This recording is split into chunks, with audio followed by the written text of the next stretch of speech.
তুমি কে আমি কে বিড়িখোর তুমি কে আমি কে বিড়িখোর বিড়ির দাম বাড়লো কেন আগের দামে কিনতে চাই বিড়ির দাম বাড়লো কেন আগের দামে কিনতে চাই গাড়ির চাকা ঘুরবে না দোকানে যাওয়ার হবে না গাড়ির চাকা ঘুরবে না দোকানে যাওয়ার হবে না বিড়ির দাম বাড়লো কেন আগের দামে কিনতে বিড়ির দাম বাড়লো কেন আগের দামে কিনতে চাই। মাননীয় বিড়ি মন্ত্রী, আপনার সাথে দেখা হয়ে আমার ভালোই হলো। আচ্ছা, দেশে যে বর্তমান বিড়ির দাম বাড়ছে, এর জন্য যে বিড়িখোররা আন্দোলন করতেছে, আপনি কিছু বলেন। আমি আর কি বলবো, আমরা ইচ্ছে করে বিড়ির দাম বাড়িয়ে দিয়েছি, কারণ এই যুব সমাজ নষ্ট হয়ে যাচ্ছে বিড়ি খেয়ে। তো আমরা চাইতেছি যে বিড়ির দাম বাড়িয়ে দিলে এই ছোট ছোট যদি পোলাপান আছে এরা টাকা পাইবো না, এত বিড়িও খাইতে পারবে না। আমরা আগামীতে বিড়ির দাম আরো 3 ডাবল 4 ডাবল করবো, যাতে বিড়ি খাওয়া মানুষ বন্ধ করে বিড়ি অটোমেটিক যেন বিড়ির ফ্যাক্টরি বাংলাদেশ থেকে নিশ্চিহ্ন হয়ে যায়। এই ছিল আমার বক্তব্য।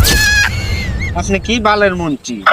যদি বিড়ি না খাইতে পারে তাহলে তো আপনার আগামী মন্ত্রী